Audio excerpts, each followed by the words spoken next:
ప్రతి ఉదయం యేసుతో ఆశీర్వాదముల సమయం. ప్రతి ఉదయం యేసుతో ఆశీర్వాదముల సమయం. రోజుకు సరిపడ జీవాహారం, రోజుకు సరిపడ జీవాహారం, ప్రతి స్థితిలోను సగు విజయం,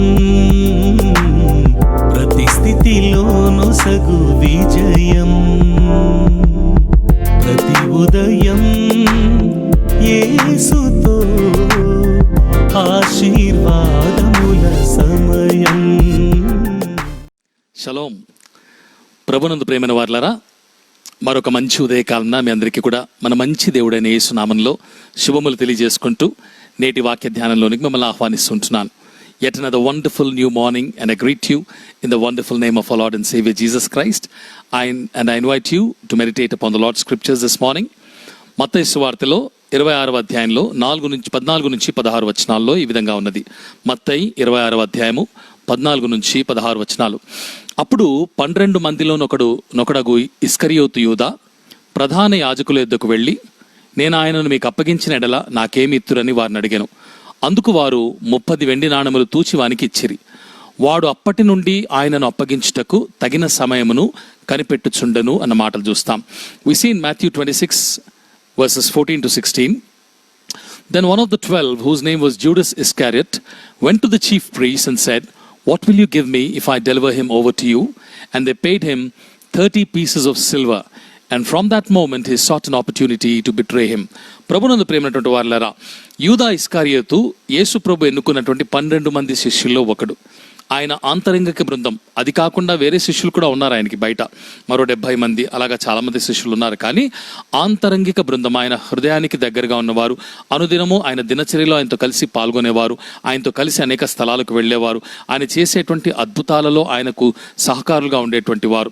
అటువంటి వారిలోంచి ఒకడైనటువంటి యూదా ఇస్కరియోతు ఏం చేశాడట? ఆయనను అమ్మజూచి ప్రధాన యాజకుల యొద్దకు వెళ్ళి, ఆయన్ని నేను మీకు అప్పగించిన ఎడల మీరు నాకేమిస్తారని చెప్పినప్పుడు వారు చూచి 30 వెండి నాణములు అతనికి తూచి ఇచ్చినట్టుగా మనం చూస్తాం. అప్పుడు అది తీసుకొని అప్పటి నుండి వాడు ఆయనను అప్పగించుటకు అవకాశం కొరకు కనిపెట్టుచుండెను అన్నమాట చూస్తాం. యూదా ఇస్కరియోతు స్వభావము మిగతా 11 శిష్యుల్లాగా కాదు. ఆ స్వభావమే అతన్ని యేసుక్రీస్తు యొక్క అపోస్తలుల్లో మరొక గొప్ప అపోస్తలుగా కాకుండా తన భవిష్యత్తును నాశనం చేసింది. అతని స్వభావం తన భవిష్యత్తును పాడు చేసింది. అతని స్వభావం అతని భవిష్యత్తును దెబ్బతీసింది. ప్రియులారా, యోహాను సువార్త 12వ అధ్యాయంలో 6వ వచనంలో చూసినప్పుడు, అక్కడ బేతనియాలో ఉన్నటువంటి లాజరు ఇంటికి యేసు ప్రభు భోజనానికి వెళ్ళినప్పుడు, ఆయన విందుకు వెళ్ళి బల్ల దగ్గర కూర్చున్నప్పుడు, లాజరు సహోదరి అయినటువంటి మరియా సేరునర్ ఎత్తుగల అచ్చ జటామాంసి అయినటువంటి విలువైన అత్తరు తీసుకొచ్చి యేసు పాదముల మీద పూసి తన తల వెంట్రుకలతో తుడిచినప్పుడు, అక్కడ ఉన్నటువంటి యూదా ఇస్కరియోతు ఎంతగానో కోపావేశానికి గురై, ఇంత విలగలిగినటువంటి అత్తర్ని ఏలా వృధా చేసితివి, దీన్ని 300 దేనారములకు అమ్మి బీదలకు ఇచ్చి ఉండవచ్చును కదా అన్నప్పుడు ప్రభు వాడిని గద్దిస్తాడు. అయితే అక్కడ ఉన్నటువంటి మాట ఏంటంటే, వాడు బీదల మీద నిజంగా కనికరము లేకపోతే అక్కరనో లేకపోతే దయగలిగి ఆ మాట చెప్పలేదు కానీ, వాడు శ్రద్ధ కలిగి చెప్పలేదు కానీ, వాడు దొంగ అయ్యుండి తన దగ్గర ఉన్నటువంటి డబ్బు సంచిలోంచి ఆయా సమయంలో డబ్బు దొంగిలించుచుండను గనుక డబ్బు మీద ఆశ కొలిది వాడే విధంగా చెప్పినట్టుగా చూస్తాం. కాబట్టి యూదా మనస్సు మొదటి నుంచి కూడా అధికారం మీద, డబ్బు మీద ఎలా సంపాదించుకోవాలనే దాని మీద ఉన్నట్టుగా మనం చూస్తాం.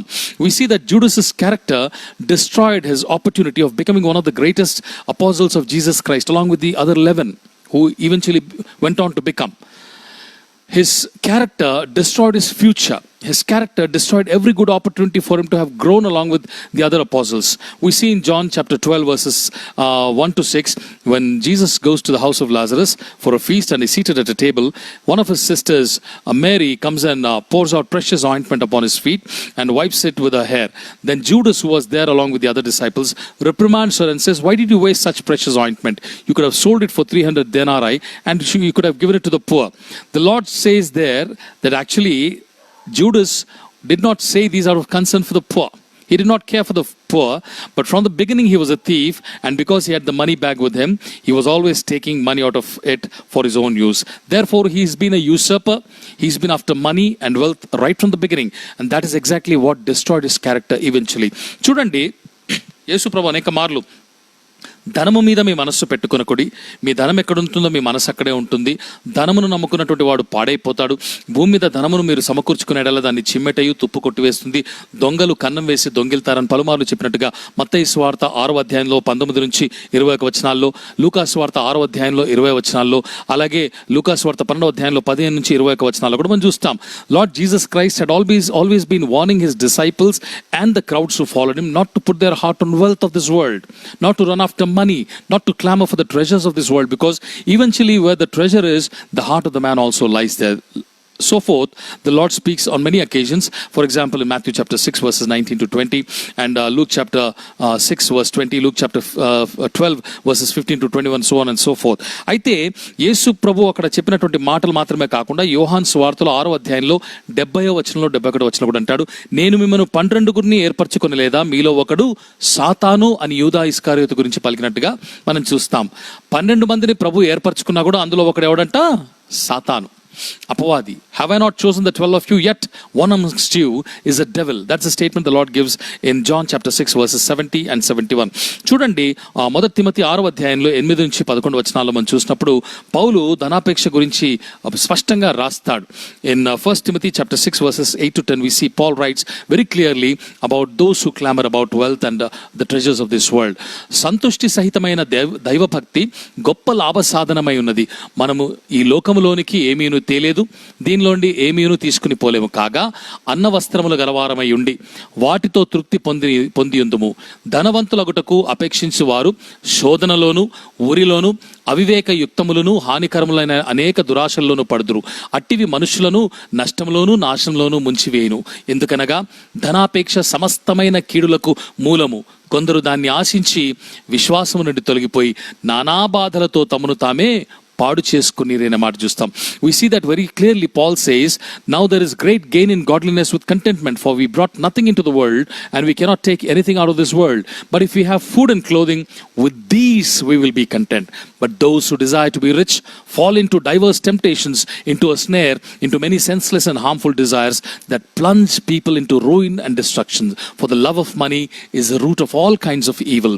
It is through this craving that some have wandered away from the faith and pierced themselves with many pangs.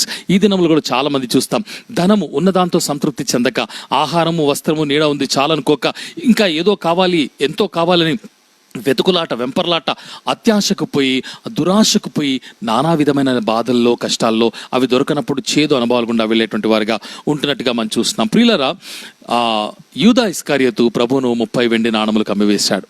నిర్గమాకాండంలో 21వ అధ్యాయంలో 32వ వచనం చూసినప్పుడు, ఇశ్రాయేలీల్లో ఎవడైనా ఒకడికి ఉన్నటువంటి ఎద్దులలో ఒక ఎద్దు ఒక దాసుడినైనను దాసినైనను పొడిచి చంపినడలా ప్రాణ నష్ట పరిహారంగా ఆ ఎద్దు యొక్క యజమాని 30 తులముల వెండిని చెల్లించాలి అని అక్కడ దేవుడు ఆజ్ఞించినట్టుగా చూస్తాం. కాబట్టి ప్రాణ నష్ట పరిహారానికి 30 తులముల వెండి ఆ దినముల్లో ఎద్దు యొక్క యజమాని చెల్లించాలి. అయితే యూదా తన యజమానుణ్ణే 30 వెండి నాణములకు అమ్మివేసినట్టుగా మనం చూస్తాం. చివరికి ఆ వెండి నాణములు కూడా తనకు పనికిరానివిగా మత్తయి సువార్త 27వ అధ్యాయంలో 3 నుంచి 5 వచనాల్లో చూస్తాం. అవి దేవాలయంలో పారవేసి అతను వెళ్ళి ఉరి పెట్టుకున్నట్టుగా మనం చూస్తాం. యేసు అతని మీద ఉంచినటువంటి నమ్మకమును, ప్రేమను, విశ్వాసమును, బాధ్యతను అతడు అమ్మివేసుకున్నాడు. చూడండి, నిజానికి యేసుక్రీస్తును అతడు అమ్మేశాడని చూసినట్లయితే అతడు యేసు ప్రభుని అమ్మేయడం మాత్రమే కాకుండా తాను అమ్ముడుపోయాడు. He not only sold his owner, his Lord, actually sold himself. He sold the faith, the trust, the responsibility, the love that Jesus Christ placed upon him. ఈనాడు ప్రభు మనల్ని ప్రశ్నిస్తుంటున్నాడు, నువ్వెంత కమ్ముడుపోతున్నావు? నువ్వు దేనికి అమ్ముడుపోతున్నావు? నీవు అమ్ముడుపోవటాన్ని బట్టి నీ ప్రభు అనేటువంటి మాట ఇది నాన్న ప్రభు మనల్ని సందేశిస్తుంటున్నాడు.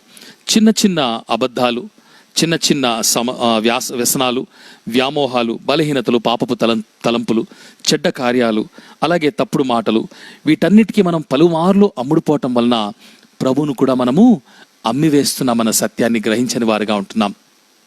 ప్రియులారా, మనం గుర్తుపెట్టుకోవాలి, యేసుక్రీస్తు రక్తం చేత కొనబడి సంపాదించుకొనబడినటువంటి మనము ఏ చిన్న తప్పిదము చేసినా కానీ మనం అమ్ముడుపోతున్నాము అని గుర్తుపెట్టుకోవాలి.